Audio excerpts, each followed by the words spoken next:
All right, welcome to The Explainer. Today, we're tackling a real puzzle, Northeast China, or as most people know it, Dongbei. You see, this place used to be the absolute industrial heart of the country, but now it's mostly famous for being its rust belt. So you've got this split personality, right?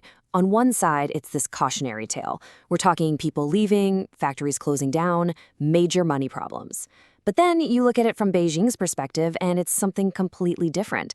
It's an indispensable, foundational, strategic asset. Two totally different stories about the same place.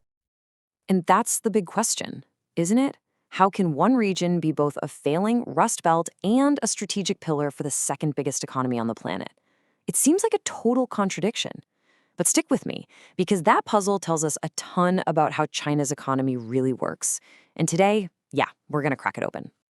Okay, so to figure this all out, we've got to go back in time. We need to understand how Dongbei was built in the first place, because, well, it was forged for a world that just doesn't exist anymore. So here's the quick history. First, you have Japanese investment before 1945 that laid down the early industrial groundwork.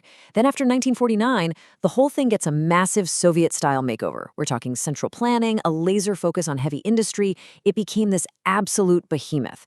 But then the world changed. After 1978, China opens up, the market arrives, and suddenly this giant, well, it was too slow to dance to the new tune. And all that history created this thing we can call embedded rigidity. I mean, think about it. These factories, these whole cities, they were masterpieces of planning. Everything was designed for huge scale, for specialization, for control from the top down. The goal was to hit a number in a 5-year plan, not to, pit it on a dime because the market suddenly wanted something new. Agility just wasn't in their DNA. But hold on, that history of being rigid doesn't mean the story's over, not by a long shot. Because despite all the talk about rust and decline, Dongbei is still an industrial powerhouse in some really important areas. Those old assets, they are very much alive and kicking. And when you look at its key industries today, you start to see a really clear pattern. Take something like rail equipment. That's a perfect fit for Dongbei, right? You've got state-backed demand, high barriers to entry, and reliability is king. That's where it shines. But then you look at cars or heavy machinery, and that's where the legacy becomes a problem. That massive scale and old-school expertise run right into modern challenges. Outdated gear, slow innovation, and just brutal competition. And just to be clear, we are not talking about some small-time factories here. No way. These are enormous, state-owned behemoths. We're talking about industrial anchors like the carmaker FAW Group, the train giant CRRC, and the steel producer Steel. These companies literally define entire cities and control these huge, sprawling supply chains.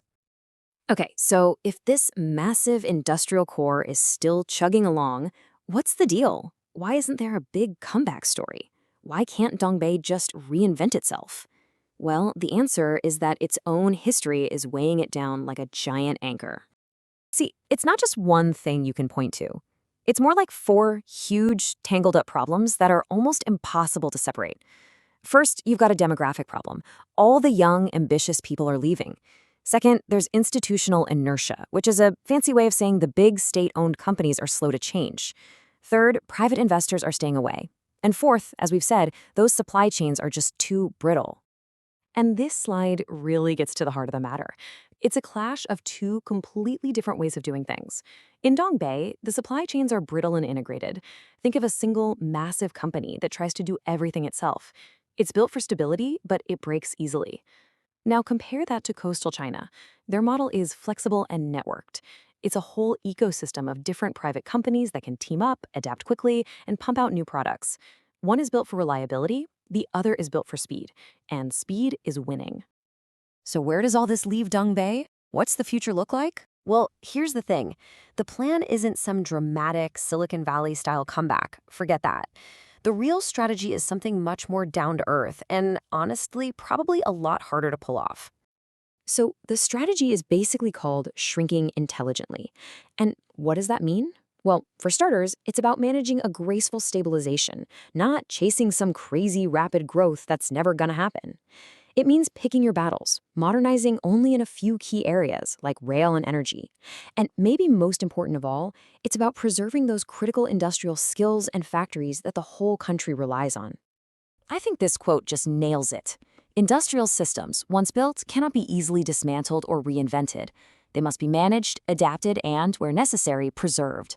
It's so true. You can't just hit a delete button on an entire industrial region that took generations to build. You've got to work with what's there, adapt it, and save the pieces that are too important to lose. And that right there is the bottom line. It's why Dongbei still matters so much. Look, all the flashy tech hubs on the coast get the headlines. And sure, they drive a lot of the new growth. But China's resilience, its ability to take a punch and keep going, to have that industrial backbone, that depends on the stubborn, quiet strength of places just like Dongbei. So that leaves us with one last big idea to chew on.